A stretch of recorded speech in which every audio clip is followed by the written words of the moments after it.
Жумагүл Барктабасованын «Өлүмгө тете өмүр» аттуу аңгемеси. Окуп аудиолоштурган Жылдыз Турсунбаевна.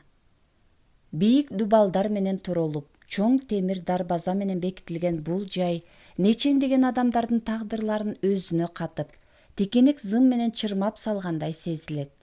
Энесин бычактаганы бар, өспүрүм кызды зордуктап, анысы аз келгенсип өлтүрүп тынгандар, башканын кызы эмне болуп калыптыр, өз канынан жаралган наристеге кол салып, алардын тагдырын кайра оңолгус кылып таштагандар, бир нече адамдын канын төккөн банда мүчөлөрү, ондогон өмүрлөрдү алган маньяктар, акча үчүн кошунасын мууздаган канкорлор, дагы башкалар бар. Айта берсе, үрөйү учурган окуялар арбын. Ушундай ишти адам баласы жасайбы деп таң каласың. Анан бул жайга тегерете от коюп туруп, өрттөп ийгиң келет. Бирок анда сен алардан айырмаң аз болоор. Өмүр бою эркинен ажыратылган. Ошентип айтылган менен, булардын кээси өзүнүн үлгүлүү журуш-турушу менен айырмаланса, 10 жылдан соң бул кичине 4 дубалдан чыгып, шарты жакшыраак жайга баруу мүмкүнчүлүгү бар. Андыктан дээрлик баары 10 жылдан кийин кайра сот процесси болуп, жазасын жеңилдетүүдөн үмүт кылышат. Тирүүлүктө үмүт деген өчпөйт тура. Анын үстүнө адам баласы канчалык жаман иш жасаса да, ар дайым өзүн актай турган жагдай издеп, күнөөсүн мойнуна алгысы келбейт. Анан да бул жердегилер өздөрүнүн күнөөсүн жууп жатабыз деп ойлошот. Кээси ушул жерде өлүп да тынышат. Ооба, кылган күнөөсүн жууп бүткүчө жан беришет. Албетте, андай күнөөнү жууп салуу оор болоор. Андан да оору аны Кудай алдында жууй алабы? Негизи мындайларды кай бир мамлекеттерде ит аткандай атып эле салышат. Кээси электр шок менен өлтүрөт, дарга асканы дагы бар. А булар болсо ошол өлүмдүн ордуна өмүр алышкан. Ооба, өлүм ордуна берилген өмүр. Арийне ушул жашоону өмүр деп айтууга болобу? Кичинекей 4 дубалдын ортосунда күндүн шооласына зар болуп, сыдырым желге жете албаган өмүр. Маңдайыңда видеокамера, бекиген эшигиңди 3 кулпу кайтарып, андан ары дагы кулпу, тикенек зым, ондогон солдаттар. Эт менен челдин ортосундагы жашоо, күнүгө окшош күндөр, тамактануу, уйку, аба жутуу, катуу тартип. Камера, андан чыкса темир кишен күтүп турат. Күндө сага буйрук сүйүлөп, жугуштуу кеселиң бардай аралыкты кармаган конвойлор. Баса, бул жердегилер жазанын эң катуусун алышкан. Андан артык жаза жок. Демек, алар дагы бир кылмыш жасаса, эч нерсе жоготушпайт. Андыктан алардан сак болуу керек. Муну түрмөдөгүлөр жакшы түшүнүшөт. Ал эми ар бир камерада өзүнүн эрежеси бар. Пенде дегениң ар түрдүү болот эмеспи? Ошого жараша эреже. Жалпылап айтсак, башканын аймагына кирбе, болду. Бул сөз ушундай жеңил сезилген менен, жашоо дегениң татаал. Камерада жатып арыз жазгандын көбү жанындагысын башка камерага которууну суранып жазышат. Кең дүйнөгө батпаган адамдар ушул 4 чарчы жерге батабы? Батышпайт, жактырышпайт бири-бирин. Кээде кыжыры кайнайт. Менин бул жайга келгениме 9 жыл болду. Жашым 32ге чамалап калды, деп айтып отурду арык чырай орто бойлуу жигит. Ага чейинки экөөнү салыштырмалуу шайдоот, сүйлөшүүгө ниети бар. Кырдач мурундуу, чапчак, өңү кумсарып, каны ичине тарткандай куп-куба, көзү чүңүрөйүп кабагына кирип кеткен. Негизи эле мындагылар таш алдында калып, күн көрбөгөн чөптөй болуп кубарган, өңдөрү башкача, коркунуч менен жек көрүү, аяоо менен ишенбөөчүлүктү жаратат. Ошол каргашалуу күн болбогондо, эх, жашоо, кайра кайрылып берилип, андагы катаны оңдоор күн болсо гана, а балким туура эле камалдым. Ошол кебетем менен балким дагы канча ишти жасайт элем, ким билсин. Ойлосом көп турган кезим экен. Көзүмө эч нерсе көрүнбөй калган тура. Бирок мага ушул акылым менен андагы жыргал жашоосу бар жаштыгымды кайтарып бергенде, мен ата-энемдин бутун жууп маңдайынан чыкпас элем. Же болбосо аларды, аялымды, кызымды алып, тетиги алыскы Зардалыга кетип, ошол жакта өмүр сүрмөкмүн. Табияттын койнунда ата-энемди, аялымды, кызымды эркелетип, деди кыялга батып. Анын көздөрү жайнай түштү. Анан бир заматта көзүндөгү ошол от өчө түштү да сөзүн улады. Мен түрмөгө түшүп чыккан дегенди уксам, аны бул жашоодогу ашыкпаш адам деп билер элем. Өзүм түрмөгө түшөм, болгондо да өмүр бою ушул 4 дубал менен тиктешип отуруп калам деп үч уктасам түшүмө кирген эмес. Баары жаштыктан, мастыктан, акча көптөн болду. Ал учурда эмне болуп жатканыңды өзүң билбей калат экенсиң. Көпкөнчүлүк. Район борборунда жашайм. 4 жигит кафенин алдында ичкилик ичип отурганбыз. Ноябрь айы эле, жамгыр жаап басылган. Айлананы тазартып койгон жаандан кийинки абадан кере жутуп, арактын жыты менен аны булгап жаттык. Сүйлөсөк сөзүбүз жарашып, ар кимибиз өзүбүзчө арыстанбыз. Бир кезде чоочун машина катуу келип, бизге батка каралаш суу чачыратып өтүп кетти. Биздин оюбузда жер жүзүндө эң эле кыйын, эң эле таза, эң эле кадырлуу адамдар биз элек. Тиги өтүп кеткен кишиге жинибиз кайнап, оозго келген сөз менен тилдеп калдык. Балээни издеп жүргөнсүп, алда 20 метр өтүп барып машинасын токтотту. Кетип калса, алаксып кетет белек. Урунаарга тоо, урушаарга жоо таппай араң турган жаныбыз баягы чоочун машинкага жөнөдүк. Барсак, жашы 40-тан ашкан дене бою олбурлуу киши экен. Алдамас. Тойдон чыгып тамеки сатып алам деп жүргөн тура. Биз ага жакын барып, "Сен эмне бизге суу чачыратып кеттиң?" деп омуроолой баштадык. Айтор акыры мушташа кеттик.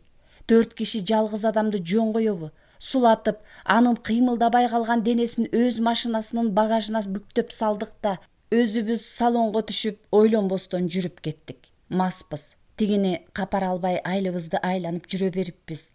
Анан коңшу айылга бардык. Ал жерден дагы ичтик. Андан кийинки окуяларды жакшы эстей албайм. Эсимде калганы кара түтүн, резинанын күйүк жыты. Бир эсиме келсем, машина күйүп жатыптыр. Кусуп атканымды билем.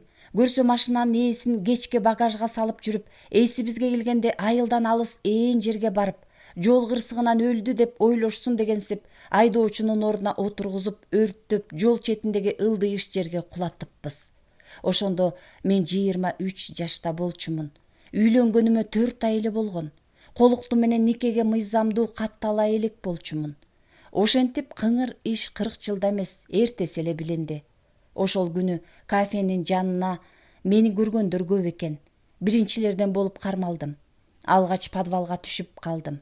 Милициянын убактылуу кармоочу жайы. Кичине эле бир шарт болсочу, тумтак эч нерсе жок. Эскилиги жеткен бөлмө, каңырсыган нымдын жыты бар ажатканасы чогуу жай. 2 ай күн көргөн жокмун. Же суу көрбөйсүң, пакетке тамак келсе, пакети менен эле жеп саласың. Туугандардан кантип кашык сурайсың?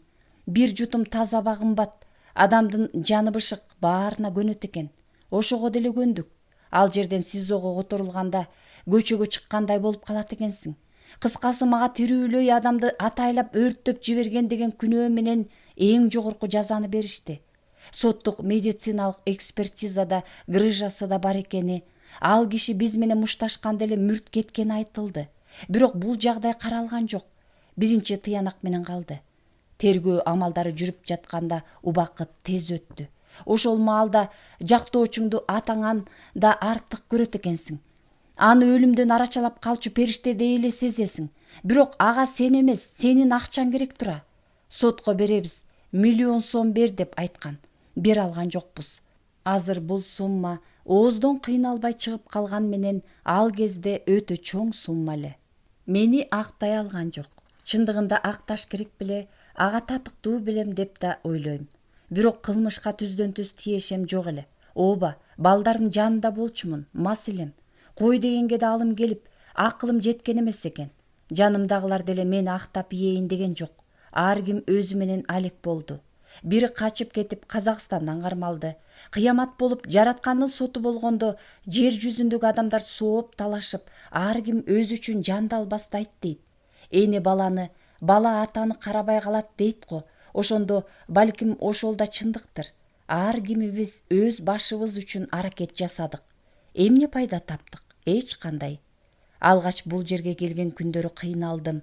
Сот кандай болуп, кантип бул жерге түшүп калганымды түшүнбөй, бир көз ирмемдеги түш өңдүү, ушул окуянын баары менин башымдан өтүп жатканына өзүм ишенбейм. Өмүр бою эркинен ажыратылат дегенди эстесем, жер көчүп кетет. Чуркап барып дубалды сүзгөн күндөр болду. Өлүп эле калгым келди. Торго салынып алдында жашоо жок, жаны чыгаар гана күндү күтүп жаткан чычкан сындуу элем. Башка эле дүйнөгө түшүп калгандай болдум. Жашоо бүткөндөй туюлду. Убакыт өтүш өтө кыйын эле. Эртең менен көз ачкың келбейт. Ачсаң баягы шып, тар бөлмө. Башка жерден ойгонсом деп тилегенде Кудайга үнүң жетет. Көрсө убакыт дарылайт экен. Дарылайт дегенде эмне? Башыңа келгенде аргасыз көтөрөт экенсиң. Сабыр дегенге үйрөнүп, ошондой түшүнүк да бар экенин көрдүм. Кудай эмне экенин билчү эмесмин. Өзүмдү Кудай сезчүмүн. Кудайды тааныдым. Ата-энем колунда бар кишилер эле. Атам энергетик, апам мугалим. Бир туугандарымдын баары өздөрүнө тың турушат. Бир үйдөн чыккан бир сасыткы деген менмин. Атамдын кесибин аркалап ресте иштеп жүргөм. Жаш кадр деп бат эле контролердон участкалык бөлүмдүн жетекчисине көтөрүштү. Акча таап, өзүмдү каадалуу киши катары сезип, жашоо деген ушул тура деп ойлоп турган кез. Андайда достор тегеректейт. Үйдө баары жетиштүү болгондон кийин акчанын кадырын деле билбейсиң. Майрам көбөйдү, шылтоо көбөйдү, ичкилик суудай акты. Анан турмуш менин ким экенимди бат эле көзгө сайып көргөзүп койду. Ошентип түрмөнүн түбүнө келдим. Тозоктой күндөр деле өтө берет экен. Мезгилге баары бир окшобойбу? 10 жылды ың-жыңсыз агызып кетти. Ишим боюнча жогорку сотко кайрылып көрөйүн дейм. Бир жолку мүмкүнчүлүгүм бар. Жакшы адвокат керек дешет. Жакшы адвокат. Жашоодо жамандык деген нерсе баары бир болот эмеспи? Туугандардын арасынан бирөө өтүп кетти десе, ошонун баарын өзүң өңгөрөсүң. Кээде ошондой нерселерди укпай эле өзүңдү өлтүргүң келет. Кээде ойлойм, түрмөлөр адам баласына керекпи? Биринчи жолу жаман иш жасаган кишини экинчи жолу кылмыш кылсаң атыласың деп бир жолку мүмкүнчүлүк берсе, адамдардын көбү кайра кылмыш жасабайт беле? Эмнеге мынча кишини жөн эле багышат? Демек биз керекпиз. Биздин үстүбүздөн пайда көргөндөр, жан сактагандар бар. Бизди 3 эшик кайтарат. Андан сырткары канчалаган кызматкерлер кайтарып жүрөт. Демек биз пайдалуубуз. Ушул жерден чыгып кетсем деп Кудайдан күндө тиленип отурам. Ата-энемди аяйм. Алгач камалганда көп нерсени келинчегим аркылуу гана билип турдум. Тигилер келди, тополоң салып жатат, атам уктабай калды, апам ыйлап отурат деген сыяктуу кабарларды айтып кетет. Ата-энем анын бирин билгизбейт. Мен бул жерде жатканда келинчегим башка киши менен турмуш куруп кетти. Кийин мен да үйлөндүм. Андан бери 4 жыл болду. Кызыбыз бар. Колуктум менен 1 жылда 2 эле жолу көрүшөбүз. Корпустан чыгып свиданкага баратканда, биринчиден аны менен жолугушуу жүрөгүмдү кубантса, экинчиден камерадан ал күтүп жаткан башка корпуска чейинки аралыкта таза абадан жутуп алуу бактысына ээ болом. Ооба, кадимкидей эле колуктум, молдоке, ата-энем келип ушул жерден баш кошконбуз. Мени көрүп жүргөн эле биздин айылдык кыз болчу. Үй бүлөсүнө жардам берип калчумун. Ошондуктанбы ата-энеси мени жакшы көрчү. Кичинесинде аны маңка деп тамашалашчу элем. Колуктум болуп калды. Телефондон сүйлөшүп жүрүп эле макулдаштык. Түрмөнүн атайы жайында барып нике түнүбүз өттү. Зымтор менен турулгон жерде ак колуктум менен жаңы турмуш баштадым. Менде башка айла жок эле. Колуктумдун тандоосу да ошол болду. Кадимкидей эркек танадай аны менен ак үйүмдө, ак төшөгүмдө алып барсам гана. Ошонун баарын ойлоп 1000 жолу өкүнөм. Өкүнөм деш оңой. Ал сөз көкүрөгүңөн чыккан башка. Аны түрмөдөн отурган адам гана түшүнөт. Тирүүлүк дегенин кызык экен. Дайыма үмүт өчпөйт десең. Үмүтсүз шайтан деген ошол тура. Башка айла жок. Ошол кезде колуктусу менен болгон түн, андагы жыргал менен өкүнүчтүн жуурулушкан убактысы эске түштү. Экөөнүн ысык кучактарын алуулунтуп үйлөп турган аруу тилектери, кичинекей, алсыз болсо да шооладай үзүл кесил жанып турган үмүтү жарктай түштү. Чындыгында бул жерде үмүттүн жанышы да оңой эмес. 20 жылдан бери отургандар бар. Алардын көбү мындан көрө жер казып иштесек эмне дешет. Ал тургай согушка кетүүгө да даяр. Маселен, ушул түрү суук жерди туруктуу жашаган жери кылып көнүп алгандын көбү мында 20 жыл жатып, анан чыккан соң карыганда кайда барат? Бир жака барам десе акча керек. Көбүнүн туугандары баш тарткан, аял алганга жарабайт. Ким багат аларды? Ата энең тирүү болсо бир жөн, алар жок болсо кимге батасың? Ошондой жашоонун эмне кереги бар? Андан көрө изоляциядагы жашоого көнүп кетүү оңой көрүнөт. Өзгөчө 30 жашка чейинкилер тор артындагы жашоого бат көнөт. Көнгөн соң улам келе беришет. Ошондуктан бул жердегилердин көбү 3-4 жолу соттолгондор. Негизи түрмөгө алгач түшкөндө биринчи кармалганда эле психологдор жакшылап иштеши керек. Мен ушинтип камалдымбы? Анда эмесе мындай камалам деп өчөшкөндөр болот. Адам дегениң ошондой өзүн чексиз жакшы көргөн өзүмчүл жан.